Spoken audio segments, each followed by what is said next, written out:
कल आगाज आएगा, लिख रही हूँ मैं अनजान जिसका, कल आगाज आएगा, मेरे लहू का हर एक कतरा इनकलाब लाएगा। मैं रहूं या ना रहूं, मैं रहूं या ना रहूं, पर ये वादा है तुमसे मेरा कि मेरे बाद वतन पर मरने वालों का सैलाब आएगा, मरने वालों का सैलाब आएगा। स्वाधीनता के स्वर्णिम बेला पर उपस्थित सामान्य मुख्य अतिथि महोदय, अतिथिगण, माननीय प्रधानाचार्य जी, शिक्षकगण, उपस्थित अभिभावकगण और मेरे प्यारे दोस्तों, मैं सृष्टि कुमारी वर्ग 8वीं अपने स्कूल टीम की ओर से आप सबको नमन करते हुए इस समारोह में उपस्थित होने पर आप सबका हार्दिक अभिनंदन करती हूँ। आज इस सुनहरे अवसर पर मुझे देशभक्ति से ओतप्रोत अपने विचार आपके समक्ष व्यक्त करने का शुभ अवसर प्राप्त कर अत्यंत खुशी की अनुभूति हो रही है। जैसा कि हम सब जानते हैं कि आज स्वतंत्रता दिवस पूरे भारतवर्ष में स्कूल, कॉलेज, संस्थाओं, कस्बों, नगरों में राष्ट्रध्वज फहराते हुए बड़े ही हर्षोल्लास, उत्साह, उमंग और गर्व के साथ मनाया जा रहा है, क्योंकि इस दिन हमारा देश आजाद हुआ था। अब जरा बढ़ते ही इस आजादी की ओर, तो दोस्तों, आजादी का मतलब वही समझ सकता है जिसने कभी गुलामी की हो। सोचो हम कितने भाग्यशाली हैं जो इस स्वतंत्र देश में हमारा जन्म हुआ और आज हम खुली सांस ले रहे हैं। पर दोस्तों, यह जो हमें आजादी मिली है मुफ्त में नहीं मिली है। ना जाने कितने घरों के चिराग बुझे होंगे, कितनी सुहागिनों की चूड़ियां टूटी होंगी, माथे का सिंदूर मिटा होगा, कितनी माँ के आंचल सूने पड़े होंगे, कितनी आंगन की किलकारियां खत्म हुई होंगी।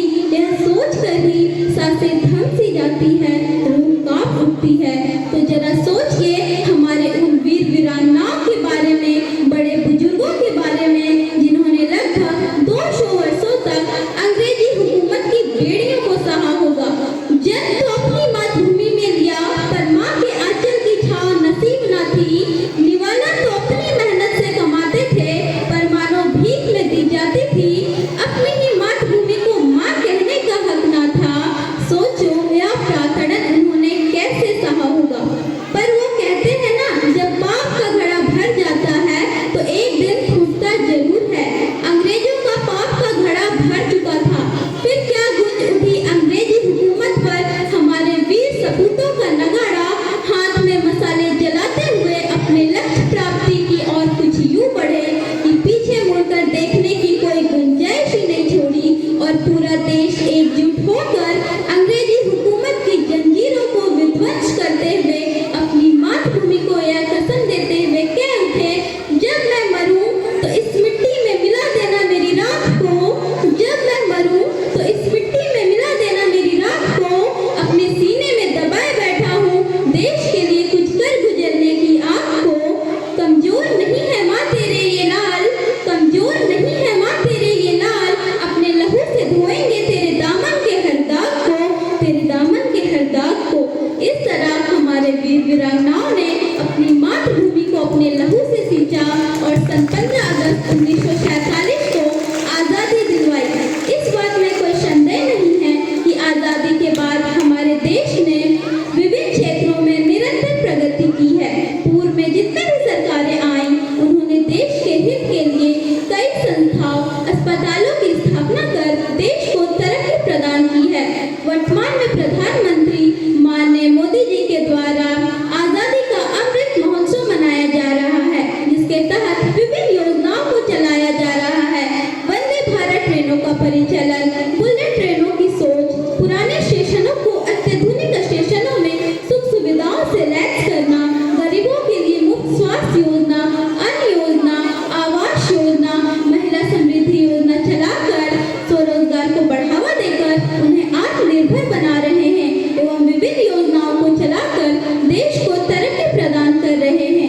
आज हमारा यह देश विश्व की 5वीं अर्थव्यवस्था बन गई है। हमने चांद की तरफ चंद्रयान के रूप में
उपस्थित श्रोतागण को तहे दिल से धन्यवाद देना चाहती हूँ कि आपने अपना बहुमूल्य समय निकाला और इस समारोह में शामिल हुए और हम बच्चों को